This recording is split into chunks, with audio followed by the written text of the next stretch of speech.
안녕하세요. 임상심리사 2급 실기 해설 강의를 맡게 된 홍현희입니다.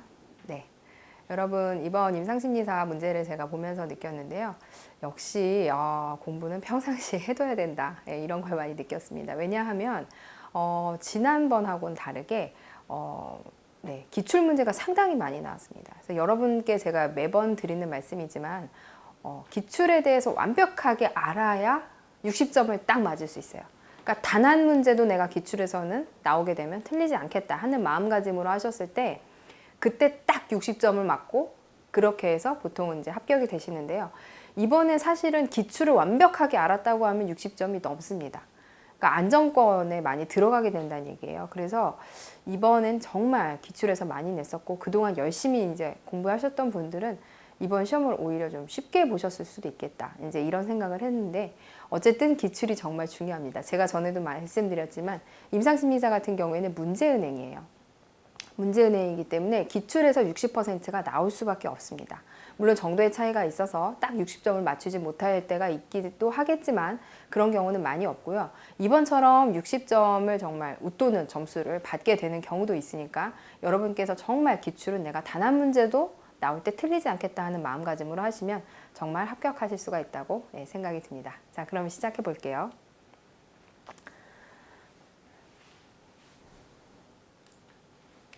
자, 1번은 이제 심리치료, 앨리스의 비합리적 신념 5가지를 쓰시오는데 사실은 앨리스의 비합리적 신념은 몇 개가 있죠? 네, 맞습니다. 11개가 있어요. 그래서 여러분이 11개는 그냥 알고 계셔야 됩니다. 그러니까 여러분께서 심리치료를 하시던 안 하시던 그건 관계가 없습니다.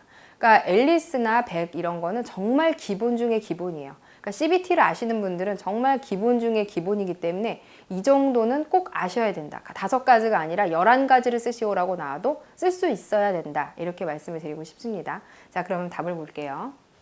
1번, 주위의 모든 사람으로부터 반드시 사랑과 인정을 받아야만 한다. 이게 왜 비합리적이죠? 네. 이렇게 생각하시면 안 됩니다. 네, 주위의 모든 사람이에요. 모든 사람. 모든 사람으로부터 사랑을 받는 게 가능한가요? 가능하지가 않죠. 그래서 비합리적인 겁니다. 그래서 주위의 모든 사람으로부터, 그러니까 모든 사람이 들어가야 비합리적인 거예요. 사랑과 인정을 받아야만 한다. 뭐뭐 해야만 한다. 이게 비합리적 신념의 어떤 키포인트죠. 뭐뭐 해야만 한다. 뭐 should, must 이런 거가 들어가야 된다는 거죠. 자, 두 번째는 가치 있다고 여겨지기 위해서는 완벽하리만큼 유능하고 적절하며 성취적이어야만 한다. 유능하고 적절하고 성취적인 게 좋은 겁니까? 나쁜 겁니까? 좋은 겁니다. 맞아요. 좋은 건데 지금 여기엔 뭐가 붙었죠? 완벽하리만큼. 완벽을 추구하는 건 좋죠. 완벽을 추구하는 건 좋지만 완벽해질 수는 없습니다. 누구나. 근데 완벽하리만큼 그럼 유능하고 적절하고 성취적이지 않으면 난 실패한 인간, 난 가치가 없는 인간 이렇게 생각하는 것 자체가 잘못된 거죠. 예, 두 번째는 그렇고요. 세 번째, 어떤 사람은 나쁘고 사악하며 악랄하다. 그러니까 본성이 아주 악랄하고 나쁜 사람이 있다는 거예요. 그러므로 그런 사람은 반드시 비난과 처벌을 받아야만 한다. 그쵸? 악랄한 사람이 있으면 당연히 비난과 처벌을 받겠죠. 하지만 그 처벌과 비난을 하는 주체가 누구냐? 네, 바로 그 당사자, 내담자가 된다는 거예요. 근데 사실 이것도 비현실적이잖아요. 예, 그래서 이런 거는 이제 고쳐야 되는 비합리적 신념에 들어가고요. 일이 바라는 대로 되지 않는 것은 곧 무시무시한 파멸이다. 내가 생각한 대로 뭔가 풀리지 않으면 그냥 망한다는 거예요. 근데 사실 그렇진 않죠. 돌아가도 또 길은 있기 마련이고 반드시 그 내가 생각한 순서대로 진행이 되지 않을 때도 많거든요. 일이라는 건 보통. 하지만 내가 반드시 생각한 대로, 내가 바라는 대로 되지 않으면 곧 망한 것. 네, 이제 파국으로 가는 거죠. 이것도 그 비합리적 신념에 들어가고요. 5번째는 사람의 불행은 외부 환경 때문이며 사람으로서는 그 불행을 막을 길이 없다. 자, 외부 환경이니까 어떻게 생각하죠? 통제 소재가 어디 있는 거죠? 외부에 있는 거예요. 내가 조절할 수 있습니까? 없습니까? 없어요. 네, 그래서 나는 불행을 겪어내야만 하는 거죠. 왜냐하면 외부로부터 왔고 난 그걸 막을 힘이 없어요. 예, 그렇게 생각하는 비합리적 신념입니다. 자, 다음으로는 제가 말씀드렸지만 11개 정도는 그냥 알고 계셔야 된다고 그랬죠. 그래서, 선생님 어떻게 11개를 다 외우라고 하십니까? 네, 근데 여러분께서 임상심리사를 자격증을 따게 되시면 여러분 임상심리사예요.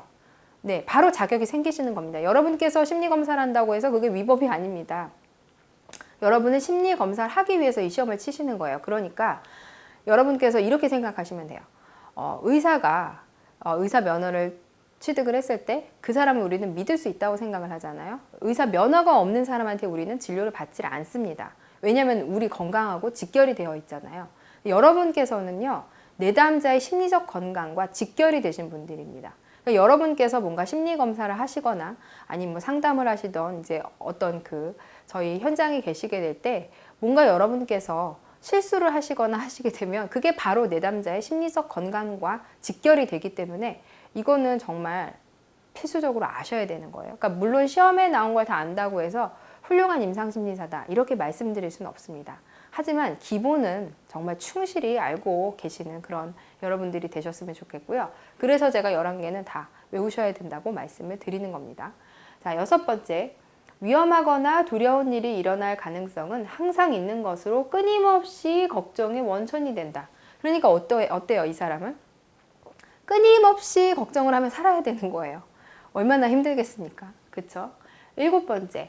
어떤 어려움에 직면하거나 자기가 책임을 지는 것보다는 이들을 피하는 것이 더 쉽다. 회피하게 되는 거죠. 그러니까 너무 어떤 세상의 위협과 어떤 그런 것들이 나를 엄습해오고 나는 그거를 이길 힘은 없고 이제 이렇게 생각을 하게 되는 게 또 비합리적 신념의 핵심이에요. 다음 8번째. 사람은 다른 사람에게 의존해야만 하고, 왜냐하면 나는 약한 존재니까. 외부 환경으로부터 나를 지켜줄 뭐가 필요한 거죠. 그래서 자신이 의존할 만한 더 강한 누군가가 있어야만 한다. 의존을 해야만 되는 거예요. 그죠? 다음 9번째는 과거 경험이나 사태가 현재 행동을 결정하며 사람은 과거의 영향에서 벗어날 수가 없다. 그러니까 나는 바뀔 수가 없는 인간인 거죠. 외부로부터의 어떤 뭐 그런 영향력에서도 벗어날 수도 없고, 그러니까 그거를 지켜줄 누군가가 필요하고, 그쵸? 그리고 이 상황은 또 쉽게 변화하지도 않고, 그리고 과거의 영향. 그러니까 내가 뭔가 과거에 잘을 했을 수도 있지만 잘못했을 수도 있어요. 하지만 그 영향이 어떻다는 거죠? 지금의 나에게까지 계속 영향을 미치고 있다는 거예요. 근데 이 비합리적 신념을 이제 믿는 내담자분들이 어떠냐면, 과거에 내가 뭔가 20, 30년 전에 뭔가 이제 잘못된 선택을 했죠. 그런데 그게 계속 이어지는 거예요. 현재뿐만이 아니라 미래에도. 그러니까 어떻게 생각합니까? 무망감을 거기서 느끼게 되는 거예요. 희망이 없습니다. 예. 그게 또 특징이고요. 10번째, 주위에 다른 사람이 어려운 문제나 혼란에 처할 경우 자신도 당황할 수밖에 없다. 오히려 그 일 당한 사람보다 내가 더 힘든 거예요. 내가 더 당황스러워요. 어쩔 줄 모르고. 왜냐? 난 힘이 없는 인간이니까. 난 이걸 헤쳐나갈 수가 없고 외부 환경에서 또 어떤 악영향이 나한테 미칠지 몰라서 안절부절하면서 근근히 살고 있는데 보니까 옆에 사람이 어려움을 겪고 있어요. 어떻습니까? 내가 더 당황스럽죠. 왜냐? 그 사람도 나처럼 이겨낼 힘이 없을지도 모르고 또 그 영향이 나한테 올 수도 있어요. 그쵸? 그러니까 당연히 당황할 수밖에 없게 되는 거죠. 11번째는 이 세상의 모든 문제는 반드시 가장 적절하고 완벽한 해결책이 있으며 이를 찾아내지 못하는 것은 두렵고 끔찍한 일이다. 왜요? 망하니까요. 두렵고 끔찍하다는 건 뭐예요? 돌이킬 수도 없고 또 이게 내가 과거에 뭔가 했었던 그런 안 좋은 기억이나 안 좋은 경험이 지금 되풀이되려고 하는 거예요. 그러니까 두렵고 끔찍한 거죠. 가장 적절하고 완벽한 해결책이 그러니까 있는 건데 내가 바보 같은 인간이라서 그걸 못 찾게 되면 망한다 이거예요. 네. 그러면 이 비합리적 신념의 어떤 요소들을 저희가 한번 살펴봐야 돼요. 그 11가지는 그냥 외우세요. 11가지가 있다는 건 머리에 넣으세요. 11가지를 순서대로 내가 외울 수는 없어도 적어도 11가지를 있다고 11가지가 있다고 외우게 되시면 쓰시면서 11가지가 안 되면 내가 뭘 못 외웠나, 어떤 부분들이 이해가 안 가서 내가 머릿속에 넣지를 못했나를 알게 되겠죠. 자, 그래서 첫 번째부터 제가 설명을 드릴게요. 아까도 말씀드렸지만 당위적 사고, 뭐뭐 해야만 한다. 예, 그게 들어가 있는 거예요.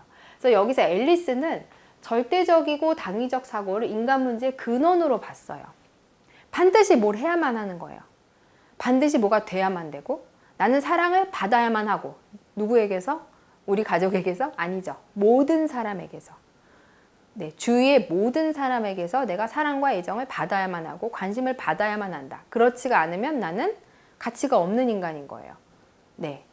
근데 사실은 불가능하죠. 어떻게 모든 게 다 그렇게 됩니까?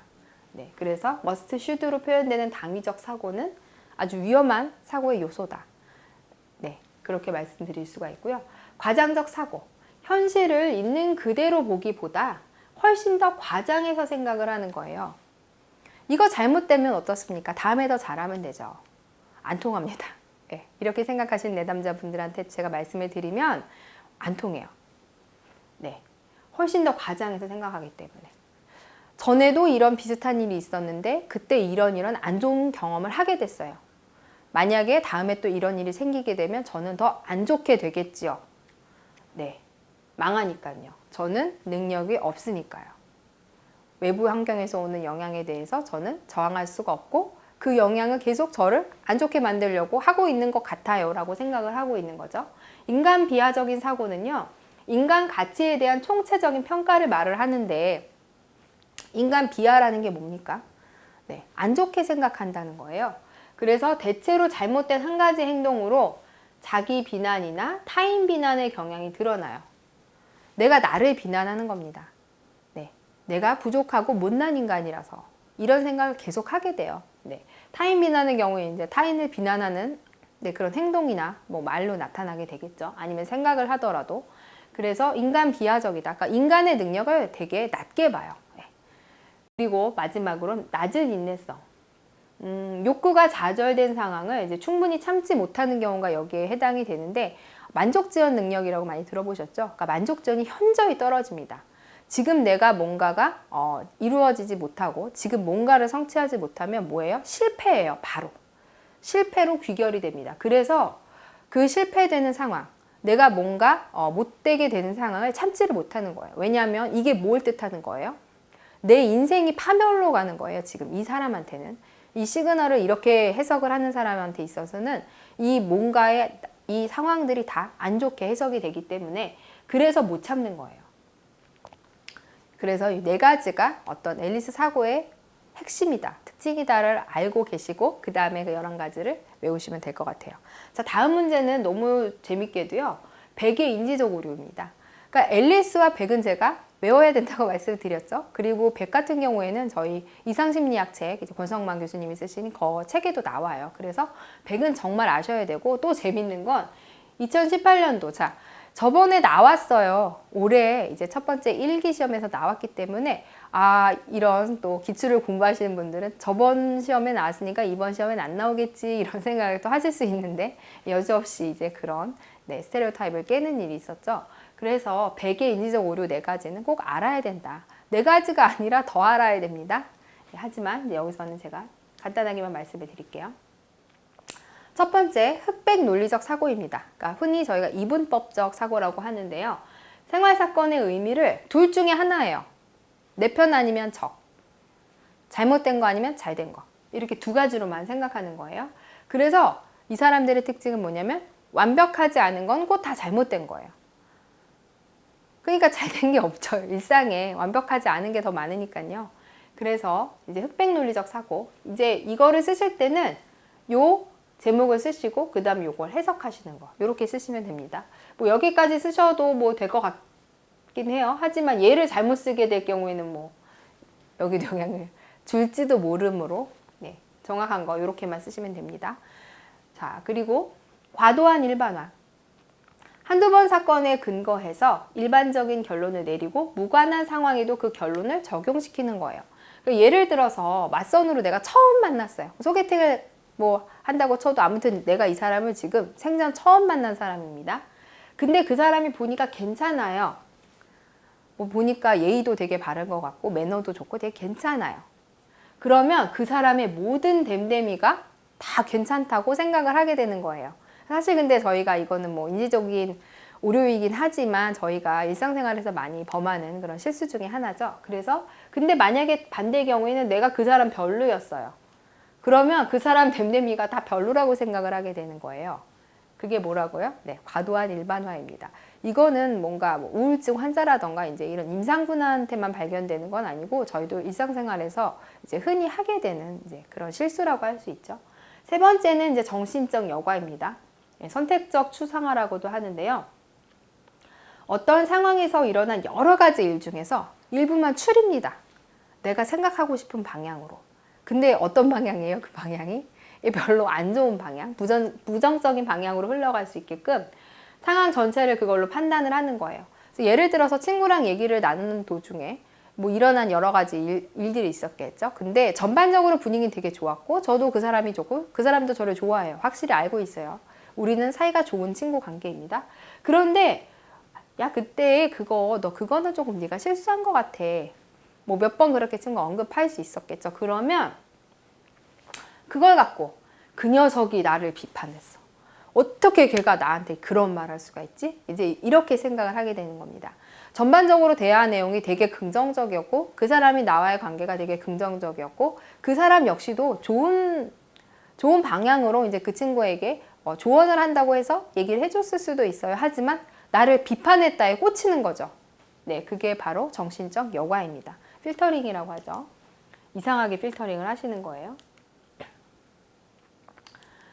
그리고 의미를 확대하거나 축소하는 거. 네, 그것도 여기에 해당됩니다. 그래서 어떤 사건의 의미나 중요성을 실제보다 지나치게 확대하거나 축소하는 건데 어떤 식으로요? 나한테 불리한 식으로. 예를 들어 볼게요. 친구가 한 칭찬은 그냥 나한테 듣기 좋으라고 한 소리겠지 뭐. 내가 뭘 그렇게 잘한다고. 이렇게 생각을 하고 만약에 비판을 했어요. 비판이라기보다는 이제 뭐 여기서는 어감이 조금 뭐 안 좋게 들리긴 하지만 야 근데 이거를 조금 더 보완하면 더 좋게 될 것 같아 라고 말하는 거는 아, 그 친구가 나한테 대해서 이렇게 평상시에 생각하고 있었구나. 내 부족함을 이렇게 철저하게 살펴보고 나를 비판할 점을 찾고 있었구나. 이렇게 생각을 하는 거예요. 이렇게 해서 확대하는 거죠. 이런 게 바로 의미 확대나 축소가 되겠고요. 다섯 번째는 개인화입니다. 나랑 전혀 관련이 없어요. 근데 그걸 자꾸 나랑 연결을 짓는 거예요. 예를 들어서 지나가는 길에 벤치에 앉아서 웃으면서 얘기하는 뭐 어떤 두 사람을 봤어요. 근데 그 사람들이 저를 봤겠습니까? 솔직히 저를 아예 못 봤을 수도 있어요. 그런데 그 사람들이 웃는 거를 내 옷이 이상해서 아니면 뭐 내가 이상하게 생겨서 그래서 그 사람들이 나를 보고 비웃었을 거야 이렇게 생각하는 것이 바로 개인화입니다. 나랑 전혀 관련이 없는 거를 나랑 관련 있다고 생각하는 이제 그런 인지적 오류가 되겠죠. 여섯 번째는 감정적 추리입니다. 충분한 근거가 없이 막연히 느껴지는 감정의 근거에서 결론을 내리는 거예요. 총체적인 상황이 조금 별로 안 좋았어요. 예를 들어서 안 좋고 근데 안 좋으니까 당연히 기분이 별로 안 좋겠죠. 그런데 내가 뭔가 기분이 안 좋아요. 내가 뭔가 잘못했나? 이런 생각이 드는 걸 보니 내가 진짜 잘못했나 보다. 심지어 이때 사과까지 하시는 분도 있습니다. 전혀 관련이 없는데. 네, 그런 것이 바로 감정적 추리입니다. 뭐 이거 외에도 뭐 마인드 리딩 같은 거, 독심술 같은 것도 있을 수 있겠죠. 그것도 인지적 오류에 해당이 되는데 내가 딱 보니까 알겠어.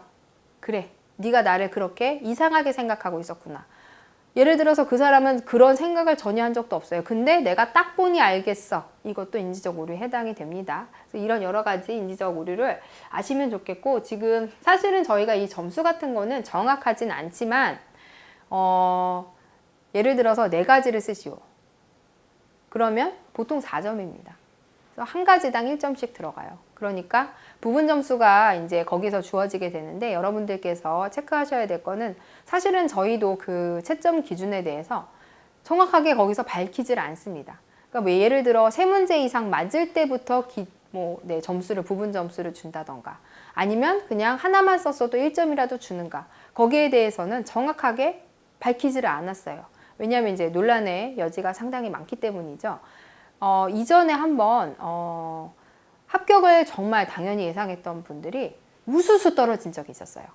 불과 몇 년 전인데 그때 소송 건다고 난리가 났었죠. 근데 그때 했던 얘기가 뭐냐면 부분 점수를 아예 주지 않았다. 이렇게 말이 한번 돈 적이 있습니다. 근데 그 이후로는 그런 얘기는 없어요.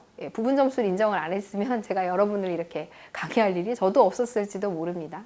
그래서 부분 점수가 어떻게 되느냐, 이제 그거에 대해서는 저희가 사실 완벽하게 알 수는 없지만 그래도 적어도 어떻게 된다고요? 앞에서부터 채점한다는 건 저희가 알고 있습니다. 예, 정확한 답을 그러니까 어디다 쓰시라고요? 맨 앞에다가, 앞쪽에 배치를 하시는 거예요. 예를 들어서 내가 100의 인지적 오류를 쓰라고 했어요. 쓰라고 했는데 3개 정도 확실하게 생각이 나요. 근데 네 번째 거는 약간 왔다 갔다 합니다. 그럴 때 어떻게 하시라고요? 왔다 갔다 하는 건 끝쪽에 밀어 넣으시는 겁니다. 그리고 정확한 것부터 위에다 올려 쓰셔야 돼요. 무슨 말씀인지 아시겠죠? 그래서 부분 점수를 이제 꼭 획득을 하셔야, 왜냐면 안정권에 들 수 있기 때문에. 그래서 뭐 4가지를 쓰시오 하면 4가지 내가 다 맞으면 4점이 되겠구나. 뭐 8점이다. 그러면은 뭐 하나 2점씩 들어가게 되고요. 그래서 이런 것들을 여러분께서 잘 체크하시는 것도 이제 합격의 어떤 비결이라고 할 수가 있습니다. 다음 문제 넘어갈게요. 자, 자기 표현 훈련이 필요한 내담자의 특성과 자기 표현 훈련을 통해 내담자가 인식해야 될 사항인데요. 아주 고전적인 문제입니다. 예전부터 쭉 나오던 문제예요. 그래서 이거는 정말 여러분께서 알고 계셔야 됩니다. 이런 분들은 사실은 심리검사상에 검사 받으러 오실 때도 상당히 이렇게 위축된 모습으로 오세요. 자기 표현 훈련이 누가 필요하겠습니까? 자기 말 못하는 사람, 본인 목소리 못 내는 사람을 이제 보통 이 훈련이 필요하다고 하는데, 그러니까 여러분께서 상상을 하시면서 뭔가 문제를 접하시면 더 좋습니다. 그러니까 여러분께서 실제 이런 사람을 만났다고 이제 생각을 하고 이런 사람을 위해서 어떤 걸 해줄 수 있을까를 생각했을 때 우리는 자기 표현 훈련을 할 수 있다는 거죠. 그래서 그 사람의 모습을 뭔가 그리면서 답을 쓰시면 더 도움이 될 수 있습니다. 그래서 그 내담자의 특성이 뭐냐? 남의 시선을 회피합니다. 그러니까 뭔가 잔뜩 위축되고 움츠리고 되게 내성적이고 이제 이런 분들을 여러분께서 상상하시면 돼요. 시선을 회피합니다. 그게 무슨 말이죠? 눈 맞춤이 잘 안 됩니다. 아주 극도로 일상생활이 불편할 만큼, 얼마나 불편하면 낫겠어요. 그쵸? 그래서 눈 맞춤이 안 돼서 남의 시선을 회피한다. 두 번째, 상대방의 잘못을 지적하거나 언급하기를 두려워한다. 당연하죠.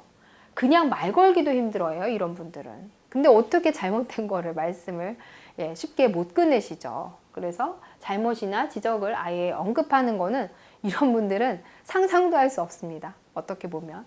그 세 번째, 모임이나 회의에서 가긴 가요.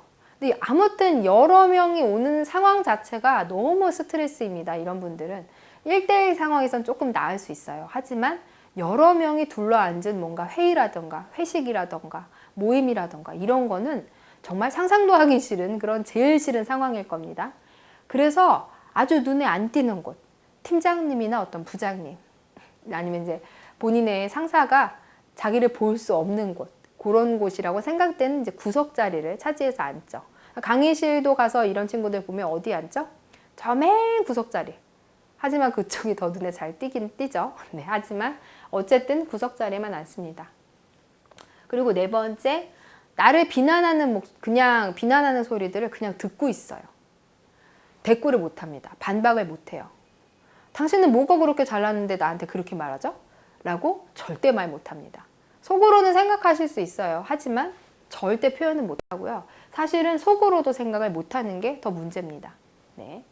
그리고 다섯 번째는 지나치게 변명하고 사과하는 태도. 죄송합니다가 입에 붙었어요. 이게 어떻게 돼서 이렇게 늦게 진행이 되게 된 거죠? 이렇게 물어보면 정말 궁금해서 그럴 수도 있거든요. 예를 들어서. 근데 이런 분들은요, 죄송합니다. 죄송합니다. 계속 이러세요. 근데 사실은 죄송합니다라는 말을 듣고 싶기보다는 상대방의 입장에서는 이유나 원인을 알고 싶은 거죠. 과정을 알고 싶을 수도 있고요.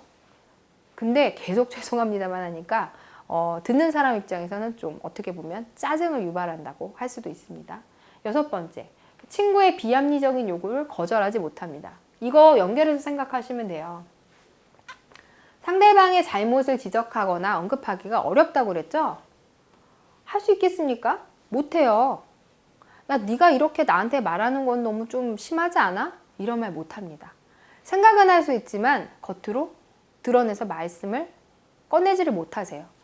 그렇기 때문에 이런 태도들을 갖고 있다. 그러니까 제가 말씀드린 것처럼 정말 위축되고 뭔가 내성적이고 이런 분들을 생각하시면 될 것 같고요. 이런 훈련을 통해서 내담자가 자기 권리를 인식을 하도록 해야 됩니다. 사실은 이 권리 인식이 먼저겠죠. 권리 인식이 먼저 돼야 훈련을 할 수가 있겠죠. 어떻게 하냐? 자신이 인간으로서 기본 권리가 있다. 나도 싫으면 싫다고 말할 권리가 있다. 나도 부당한 대접을 받지 않을 권리가 있다. 이런 것들을 이제 심어줘야 되는 거죠. 두 번째, 스스로 결정할 권리가 있다. 당신의 인생에 있어서 당신의 인생을 책임지는 사람은 당신이고, 그러니까 당신 인생에 있어서 중요한 일들을 결정하는 것은 오로지 당신의 몫입니다. 이렇게 내담자한테 인식을 시켜주는 일이 저희의 일이 되는 거죠. 그리고 세 번째는 타인으로부터 침해받지 않을 권리가 있다. 이런 분들 계속 당해요. 돈 빌려주고 못 받고. 오히려 큰 소리는 돈 빌려간 사람이 칩니다. 네, 그래서 이런 나의 소중한 권리들을 지켜져야만 하고, 누가 지켜야 됩니까? 본인이 지켜야 된다는 것을 알려줘야 된다는 겁니다. 그리고 네 번째, 자신의 생각과 감정을 표현할 권리가 있다. 표현해야죠. 말을 안 하면 귀신도 모릅니다. 네, 그러니까 표현할 권리가 있고, 권리를 떠나서 반드시 해야 됩니다. 의무와도 같은 거예요. 그래서 이런 것들을 저희가 인식을 시켜드리고, 그 다음에 이제 내담자 특성을 사실은 파악하는 거는 우리의 몫이고요. 우리의 몫이고, 그 다음에 자기 표현을 훈련을 통해서 인식을 해야 되는 거는 이 내담자가 해야 되는 일입니다.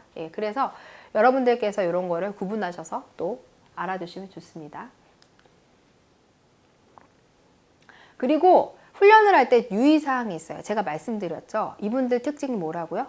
상당히 위축되어 있고 내성적이고 오죽하면 눈 맞춤이 안 되는 분들입니다. 근데 이런 분들을 데리고 당신의 권리를 인식하십시오. 이렇게 하면서 되게 강요하듯이 억압하듯이 하면 안 옵니다. 여러분. 치료 현장에 나타나질 않아요. 왜냐면 그 자체가 또 본인한테 스트레스인 거예요. 나 치료받으러 갔는데 나 혼나러 갔나? 이분들은 혼을 내지 않는 상황임에도 불구하고 그냥 말을 꺼내는 것만 해도 본인이 혼이 났다고 생각을 하세요. 그렇기 때문에 지나친 지적이나 비판, 지나친 지적이나 비판은 내가 생각할 때가 아니라 내담자가 생각하는 입장에서 아주 예민하게 판단을 하셔야 되겠죠. 그리고 내담자가 소외감이나 불안을 느끼지 않게 해야 돼요. 이 치료 계획을 세우고 내가 이 치료를 정말 야심차게 진행을 해보겠다. 내가 정말 이 내담자를 6개월 안에 다른 사람으로 바꿔놓겠다. 이런 계획을 세우실 수는 있죠. 네. 여러분은 안 그러실 거라고 제가 생각을 하지만 어쨌든 이런 치료 목표를 정말 내가 달성하기 위해서 내가 생각한 스케줄에 맞춰서 진행을 하다 보면 내담자는 딴 데로 가고 없어요. 내담자가 소외를 당하게 됩니다. 그리고 내가 뭔가를 계속 이 사람을 바꿔야겠다고 생각하고 푸시를 하게 되면 불안해요. 이런 분들은 또 어떻게 되죠? 드랍입니다. 바로. 안 나타나요. 여러분이 정말 도와줄 수 있는 건 일단은 이런 자기 표현 훈련이 필요한 사람이 상담 현장에 왔다는 것 자체가 너무 대단한 일입니다. 이분들한테 여러분들이 낯선 사람이에요. 처음 보는 사람입니다. 근데 이런 사람이 처음 보는 사람한테 자신의 얘기를 한다. 정말 죽을 만큼의 용기가 필요해서 한 일입니다. 정말 용기를 내서 찾아온 거고 그 용기에 대해서 여러분은 북돋아 주셔야 되는 거예요. 그리고 나서 여러분이 이런 용기가 있는 걸 보니 더 다른 일도 하실 수가 있겠어요 하면서 차츰차츰 인식을 바꿔드리고 본인의 권리를 찾을 수 있게끔 여러분께서 해주셔야 되는 거예요. 그래서 절대 서두르지 않고 이제 이런 것들을 지켜가면서 해야 된다. 이런 생각을 하시면서 보시면 되겠습니다. 자, 이번에는 인간 중심 상담의 주요 기술을 서술하시오라는 문제인데요. 정말 단골 문제입니다. 그래서 여러분께서 정말 숙지하고 계셔요. 아까 이제 우리가 뭐 했었죠? 앨리스와 백 했었잖아요. 그것만큼 정말 단골로 등장하는 문제입니다. 그래서 여러분께서 임상심리사를 정말 공부한다 이러면 이 정도는 그냥 바로바로 쓰실 수가 있는 수준이어야 됩니다. 자꾸 여러분께 제가 공부 열심히 하세요 막 이렇게 말씀드리는 것 같아서 제가 부담을 막 드리는 것 같긴 한데 그래도 이 정도 정말 아셔야 됩니다. 네. 자, 첫 번째가 일치성과 진실성입니다. 내담자를 대하면서 드는 생각이나 느낌에 솔직하고 충실하여 그대로 느끼고 경험하는 것. 그 다음에 내담자와의 관계에서 느껴지는 걸 어떻게 한다고요? 그대로 표현하는 겁니다. 그래서 일치성과 진실성은 상담자의 인격적인 성숙을 전제로 합니다. 그러니까 이만큼 어렵다는 거예요. 네, 그래서 자기와 경험 간의 불일치를 이제 일치성과 진실성을 통해서 계속 줄여가게 된다. 이 간격이 멀면 멀수록 어때요? 힘들죠. 네. 원래 내가 생긴 모습하고 살아내야 하는 모습하고 간극이 크면 클수록 당연히 적응에 어려움을 겪게 됩니다. 그러니까 예를 한번 들어드리면 부모와 자녀 사이로 제가 예를 들어볼게요. 아이가 태어났는데 부모님은 동그라미인 아이를 원했어요. 근데 아이가 태어났는데 별입니다. 네. 근데 생각해보면 아시겠지만 별도 별대로 예쁘고 동그라미도 동그라미대로 예뻐요. 예쁜데 부모님은 동그라미인 아이를 원했기 때문에 별인 아이는 수용하지 않습니다. 근데 이 수용하지 않는 것이 어떻게 되죠? 아이한테 그대로 다 가게 되죠. 그러면 아이는 어떻게 합니까? 내가 별로 태어났는데 이 별의 예쁨은 보지 못하고 동그라미가 되려고 정말 노력을 많이 하게 돼요. 아프죠? 살을 깎아야 되니까. 그래서 살을 막 깎아서 별을 동그라미로 맞춥니다. 그런데 어떻다고요? 내가 원래 생긴 모습은 별이었기 때문에 완벽하게 동그라미가 되지도 못하고 이제 어때요? 별도 아니죠. 깎았으니까. 그래서 본인의 생긴 모습, 별이었던 내 자기 모습하고 실제 어떤 경험 간에 일치가 일어나지가 않게 되는 거예요. 그래서 적응상의 어려움을 겪게 되고 살면서 그런 많은 힘듦을 경험하게 되는 거죠. 그러니까 어떻게 해야 된다고요? 일치성과 진실성으로 그런 간극들을 줄여가야 된다는 겁니다. 누구부터요? 네, 상담자 먼저. 내담자를 대하는 상담자가 먼저 이런 일치성과 진실성을 보여야 네, 내담자한테 어떻게 말씀을 드려줄 수가 있습니다. 그래서 일치성과 진실성은 정말 베이스로 깔고 가야 된다. 이렇게 말씀을 드리고 싶고요. 두 번째는 무조건적, 긍정적 존중과 수용입니다. 여러분께서 이제 유튜브 영상 중에 로저스가 이제 상담하는 장면들이 있어요. 그래서 한번 찾아보시면 좋겠고, 물론 이제 먼저 보신 분들도 있겠죠. 그 상담 장면을 보게 되면 로저스랑 내담자가 앉아 있어요. 정말 한 40몇 분간 한마디도 안 하는 장면이 있거든요. 예, 그 비디오 클립을 보셨을지 모르겠는데, 근데 어떻게 하죠? 내담자가 울어요. 왜냐면 로저스한테 정말 무조건적인 본인 존재에 대한 수용을 받은 경험을 했기 때문입니다. 그래서 그것만으로도 치료가 일어났다고 보는 거예요. 그래서 아무런 전제 조건 없이 내담자를 한 인간으로, 긍정적 존재로, 그래 너 원래 별이잖아. 별은 별로 살아야지. 그걸 경험하게 해주는 겁니다.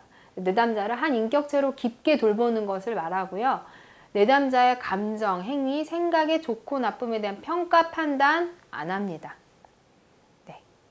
있는 그대로 받아들여주는 거예요. 아, 너는 그렇게 생각했구나. 그래서 비소유적으로 내가 뭔가를 하려고 하지 않는 거예요. 내 마음에 들게 바꾸려고 안 하는 거예요. 네. 그런 바꿈을 당해서 그게 힘들어서 온 내담자인데 그 내담자한테 다시 뭘 내가 바꾸려고 안 하는 겁니다. 네. 그래서 이제 정말 베이스로 깔고 가야 되는 거죠. 여러분들께서 정말 어떤 태도에 이런 모습들이 다 배어 있는 분들이라고 제가 생각을 하고 있습니다. 세 번째는 정확한 공감적 이해입니다. 정확하다는 거예요. 공감인데 정확한 공감. 네. 무슨 뜻이냐면 내담자의 경험과 감정을 민감하고 정확하게 이해하는 거예요. 아, 이랬겠어요, 저랬겠어요, 이게 아니라는 거예요. 그러니까 내담자의 렌즈를 끼고 세상을 보는 겁니다. 내담자의 렌즈를 낄 뿐만 아니라 그 내담자가 어떤 경험하는, 내담자가 만든 세계가 있죠. 그 안에 들어가는 거예요. 들어가서 정말 내가 내담자가 돼보는 겁니다. 그래서 그 내담자 입장에서 세상을 보는 거예요. 네. 그래서 내담자가 자신에게 더욱 밀접하게 다가가 더 깊고 강렬한 감정을 경험하게 함으로써, 왜냐하면 내담자가 본인이 만든 세상이잖아요. 그래서 본인의 경험은 할 수 있지만 남이 들어왔어요. 근데 어떤 입장에서? 다른 사람 입장에서, 아니면 내담자 입장에서. 네. 내담자 입장에서, 내담자 세계로 들어온 다른 사람이 또 있는 거예요. 다른 시각도 전달해 줄 수 있겠죠. 그래서 내부에 존재하는 불일치성. 그래, 너가 이런 면들을 겪고 있었구나. 근데 내가 보기에 이런 게 힘들 것 같다. 왜냐면 내가 네 입장이 돼 보니까, 네 네 입장에서 생각해 보니까가 아니야. 돼 보니까. 네 입장에 돼 보니까 난 이게 불편한데? 너도 그러지 않아? 그래서 불일치성을 경험하게 해주는 거예요. 그리고 이걸 해결할 수 있도록 격려하는 겁니다. 그래서 이 단계에서 내담자는 명확하게 본인의 감정 인식하는 걸 넘어서요. 넘어서서 경험 속에서 미처 내가 뭔가 불편하긴 불편해요. 뭔가 불편하긴 불편했는데 그게 원인은 뭔지 모르겠었는데 이제 그거를 알 수 있다는 거예요. 그래서 이 자각이 확산이 돼가는 거예요. 그럼 어떻게 되죠? 불편함을 고치겠다는 뭔가 동기가 생기게 되겠죠. 그죠? 그래서 본인의 어떤 정체감이 분리가 되는 게 없이 현재 보고 느끼는 주관적 세계를 파악할 때 내가 바꿔야겠다. 이제 이런 경험적으로 내가 이거를 불일치성을 바꿔야겠다는 그런 동기가 생긴다고 보는 겁니다. 그래서 어떻게 된다고요? 건설적인 변화가 일어나게 된다. 로저스는 그렇게 믿었어요. 그러니까 아까 보면 앨리스의 비합리적 신념에서 나왔던 이제 그런 예랑은 정말 다르게 인간을 보는 거죠. 인간의 가치를 어떻게 보고 있습니까? 되게 낮게 보고 있잖아요. 앨리스의 비합리적 신념에서 나왔던 인간과는 여기는 인간 자신이 스스로 본인을 변화시킬 수 있는 힘이 있다고 보는 겁니다. 그래서 되게 긍정적으로 봐요. 그거를 여러분께서 생각을 하시면 좋겠고, 그런데 이 로저스를 정말 깔고 가야 된다라고 말을 하고, 근데 현장에선 사실은 로저스의 이거를 상담 기술이라고 보진 않습니다. 왜냐면 기본으로 베이스로 깔아져 있어야 되는 태도라고 보기 때문이죠. 왜 이걸 그리고 또 기술로 보지 않는 이유가 뭐죠? 네, 어려워요. 그래서 우리끼리 그냥 하는 농담으로 로저스만 할 수 있었다. 예, 그렇게 말을 하고 있습니다. 왜냐하면 이게 그만큼 어렵다는 거예요. 본인이 인격적으로 성숙되어 있지 않으면 이런 것들은 하기가 어렵기 때문에. 하지만 어떻게 된다고요? 이런 방향성은 꼭 가지고 있어야 된다는 겁니다. 그러니까 모두가 다 성인의 대열에 들 수는 없겠지만 지향점을 갖는 것만 해도 정말 태도가 많이 달라지게 되겠죠. 그리고 이런 태도를 정말 여러분께서 베이스로 깔고 상담 현장을 가시던 아니면 검사 현장에서 심리 평가를 하시던 상관없이 이런 태도는 정말 기본적으로 있어야 된다. 이제 이렇게 생각을 하시고 여러분께서 익히시면 더 좋겠습니다.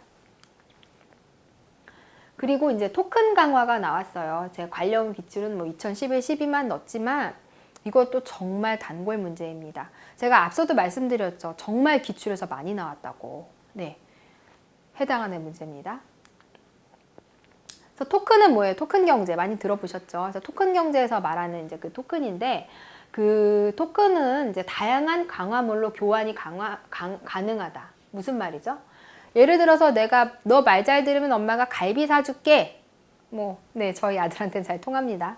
하지만 갈비를 정말 많이 먹었어요. 말을 잘 들었거든요. 정말 많이 먹어서 이제 갈비가 질렸어요. 더 이상 나한테 강화물로 작용할 수가 없는 겁니다. 그러니까 어떻게 돼요? 심적 포화가 생기겠죠. 그런데 토큰은 그걸 예방한다는 겁니다. 원하는 다른 걸로 다 바꿀 수가 있는 거예요. 그러니까 이런 심적 포화의 효과를 예방할 수 있다. 그래서 토큰이 좋다. 이제 이렇게 말씀을 드리고요.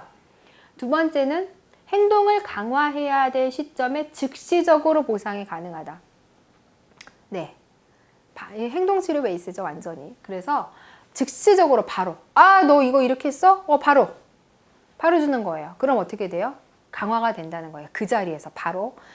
아이들일수록 그 현장을 벗어나면, 그러니까 그 시간을 벗어나면 그 사건하고 연결을 짓기가 쉽지가 않아요, 보상을. 그래서 보상을 즉각적으로 주는 것이 바로 그 행동을 강화하는데 도움이 많이 됩니다. 그런데 토큰은 편하잖아요. 바로 줄 수가 있는 거예요. 예를 들어서 아까 갈비처럼 갈비는 어떻게 해야 되죠? 사러 가야 돼요. 사러 가거나 아니면 갈비집을 데리고 가야 되거나. 근데 그 말 잘 들을 시점이 뭐 밤 9시입니다.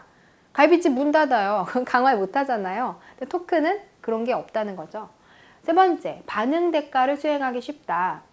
사실은 요거는 토큰 경제를 하면서, 토큰 이코노미를 하면서 반응 대가는 쓰실 수도 있고 안 쓰실 수도 있습니다. 하지만 이제 반응 대가를 수행하기가 쉽다는 거죠.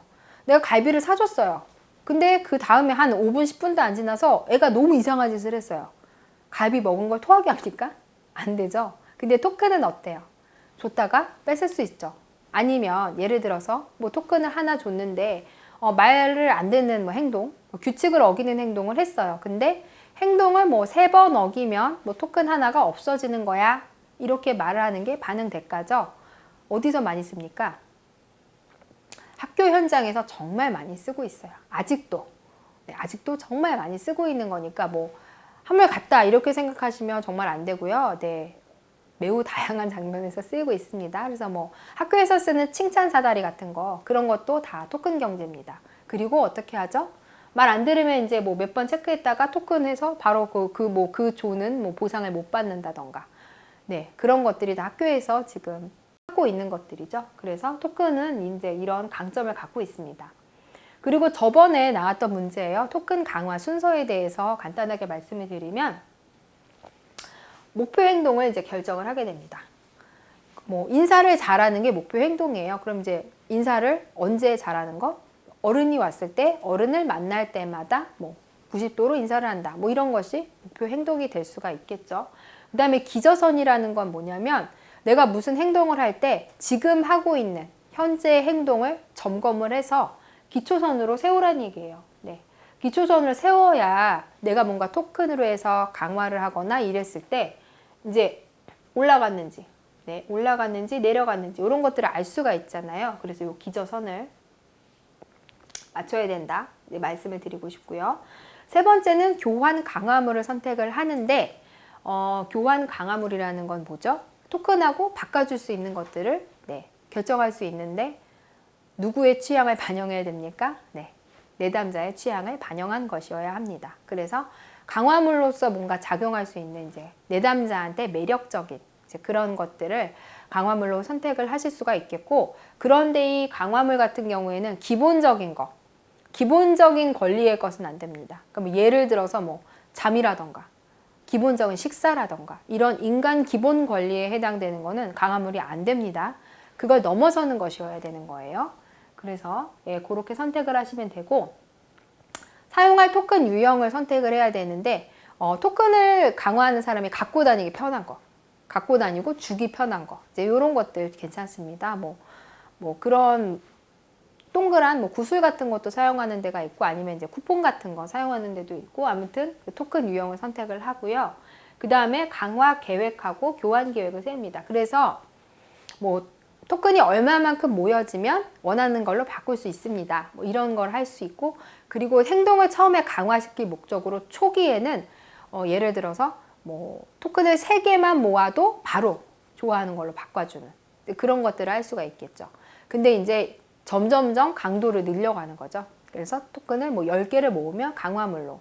근데 뭐 강화물도 이제 뭔가 더 보상물도 더 매력적인 걸로 바꿔주면 더 이제 행동이 강화가 되게 되겠죠.